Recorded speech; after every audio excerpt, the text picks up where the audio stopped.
Good morning students. आज का topic है एक्सेलरेशन।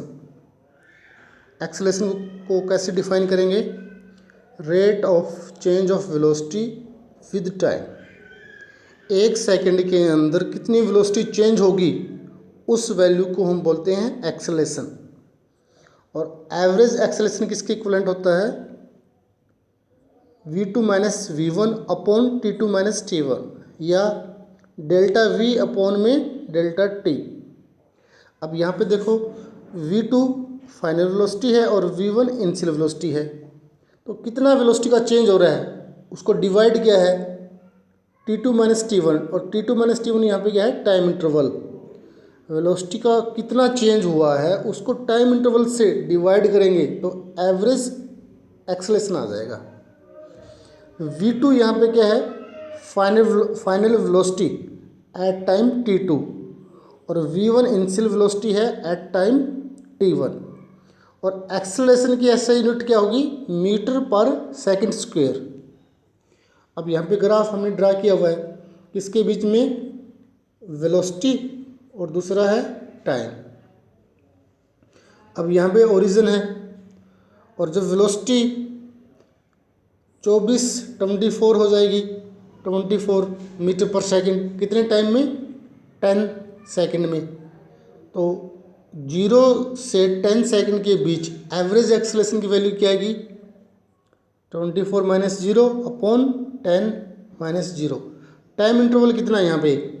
टाइम इंटरवल 10 सेकंड है यहाँ पे, और वेलोसिटी का चेंज कितना हुआ है यहाँ पे? 24 माइनस 0। 24 तो वेलोसिटी का चेंज हुआ है और टाइम इंटरवल 10 सेकंड है, तो एवरेज एक्सेलरेशन की वैल्यू आ जाएगी 2.4 मीटर पर सेकंड स्क्वायर। सेकंड देखो यहाँ पे, जब हमारे पास जो कार है 10 सेकंड से 18 सेकंड पे जा रही है, अब इनिशियल टाइम 10 सेकंड है और फाइनल टाइम हो 18 सेकंड है, तो उस टाइम वेलोसिटी कितनी है कार की? रिमेन सेम 24 ही है। तो चेंज कितना हुआ है कार की वेलोसिटी के अंदर? तो चेंज इन वेलोसिटी कितना है यहाँ पे? 0। तो एक्सेलरेशन भी कितना आएगा? 0 ही आएगा। तो एक्सेलरेशन का मतलब क्या है?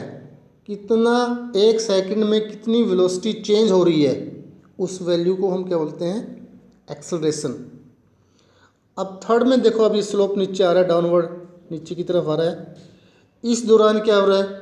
जब इनिशियल टाइम 18 सेकंड है और फाइनल टाइम 20 सेकंड है, तो वेलोसिटी के अंदर कितना चेंज हुआ है? 0 माइनस 24 अपॉन में डिवाइड किया हमने इसको, चेंज इन वेलोसिटी को 20 माइनस 18, तो यहाँ पे माइनस आएगी। एक्सेलरेशन किसमें है? -12 मीटर पर सेकंड। तो एक बार पॉजिटिव एक्सेलरेशन आया है, एक बार 0 एक्सेलरेशन आया है और तीसरी बार नेगेटिव एक्सेलरेशन आया है। इंस्टेंटेनियस एक्सेलरेशन को कैसे हम यहाँ पे एक्सप्लेन करेंगे? तो पिछले लेक्चर में हमने पढ़ा है इंस्टेंटेनियस वेलोसिटी, उसी तरीके से इंस्टेंटेनियस एक्सेलरेशन आएगा। यहाँ पे हमारा इंस्टेंटेनियस एक्सेलरेशन है जब डेल्टा टी अप्रोच टू 0 होगा। अप्रोच डेल्टा टी का मतलब चेंज इन टाइम या time interval very very small, ये 0 के आसपास होगा, तो वेलोसिटी के अंदर जो चेंज आएगा वो भी वेरी वेरी स्मॉल होगा। और डेल्टा वी को जब डेल्टा टी से डिवाइड करेंगे तो कुछ ना कुछ फाइनाइट वैल्यू आएगी, और उसको हम लिखेंगे डी वी अपॉन में डी टी।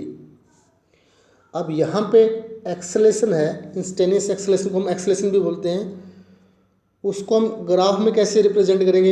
एक तरफ तो v है और एक तरफ t है, वेलोसिटी टाइम ग्राफ है यहाँ पे, और यहाँ पे ब्लू कलर के अंदर एक कर्व दिया हुआ है, और इसके किसी एक पॉइंट पे हम टेंजेंट ड्रा करेंगे, तो जो स्लोप ऑफ टेंजेंट है उसको हम बोलेंगे एक्सेलरेशन।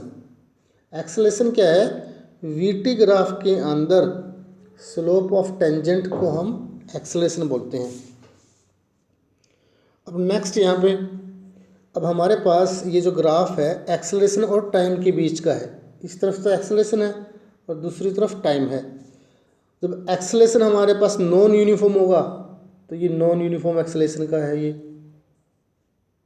फिर हमारे पास एक्सेलरेशन 0 है तो ये लाइन आ गई एक्सेलरेशन 0 की।